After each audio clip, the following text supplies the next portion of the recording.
Hey folks, this is Kalani. The Painsmith Raznal encounter just became available for testing for the first time, and oh boy, this one looks like it's going to be a guild killer, or at the very least a PUG killer. We've got one-shots, we've got knockbacks, and we've got constant DPS races throughout the entire fight. Let's check out all of his abilities and see how the fight is shaping up so far. One of the most problematic abilities in this fight is going to be spiked balls. The boss summons a full row of spiked balls at one end of the platform and they slowly roll across to the other side. Touching a spiked ball will kill you instantly, so you need to break your way through by having all of your DPS focus on one of the balls to DPS it down to destroy it and create an opening in this wall of death for your entire raid to squeeze through. And while that sounds fairly easy to do, the boss's other abilities are going to cause all sorts of problems.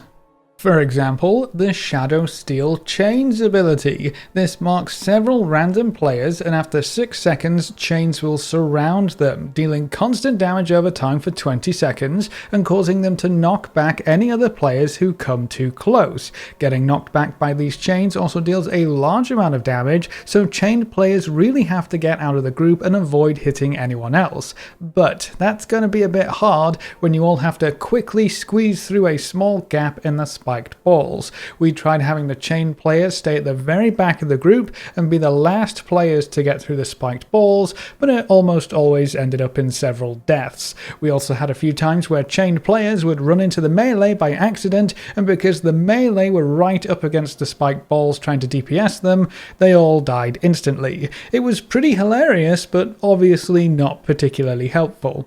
The boss will also periodically throw his current weapon at the tank with aggro. Depending on the phase, this weapon will do different things, but two things remain the same. The weapon will apply a debuff to the tank, which increases all physical damage they take, so tanks will have to swap for each weapon throw, it looks like, and the weapon deals a large amount of damage to the tank and AoE damage to your entire raid that is reduced the further away you are, so your tank should run to an edge of the room with these weapon throws to minimize the AoE damage to the raid.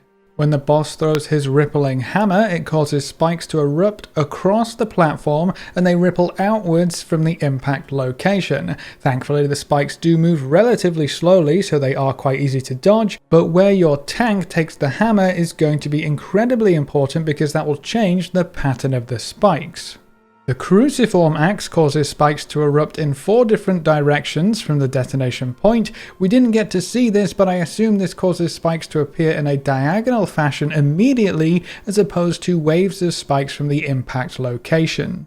And then the Dual Blade Scythe is the last weapon, and this causes spikes to erupt in 4 directions first, which is then followed by the waves of spikes rippling across the platform, so that's going to be even harder for your group to dodge. If you get hit by any of the spikes at all, you take a large amount of physical damage and you'll get stunned for 2 seconds, which will probably lead to your death to all of the other mechanics in the fight. On heroic mode, flame clasp traps are thrown into the mix to cause even more chaos. These traps mark several random players with a grey-silver arrow, and after a short delay those players will drop a trap at their location. If anything touches these traps, be that players, spiked balls, or even spikes from the boss's platform, they explode, dealing a large amount of raid-wide damage and applying a debuff that increases the damage of flame clasp traps by 100% for 3 seconds.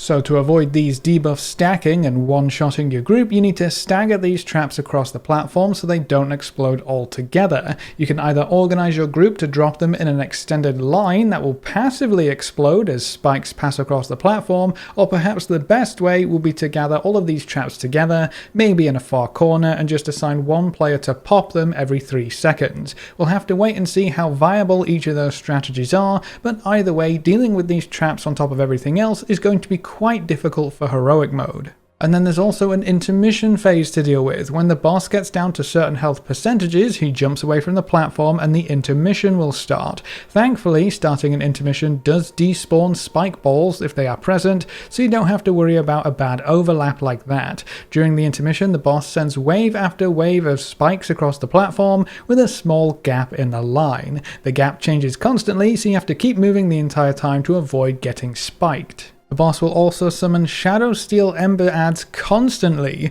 The adds deal damage where they spawn. You can see the fiery swirls quite easily, so avoid those, and then you're going to have to AoE these adds down while you're moving back and forth to avoid the spikes. After the intermission, you go back into phase 1 and have to deal with all of the boss's abilities once again. There are so many ways to die in this fight, and so many ways for the players with a chains debuff to kill everyone else, so you're going to have to work together and make sure everyone knows what to do for each mechanic. There actually aren't that many mechanics to handle in this boss fight, but each ability can be lethal on its own, so it's going to be a crazy fight, but I think it's also going to be very satisfying to overcome this encounter without getting hit by any of the abilities. There's something to aim for in this new raid.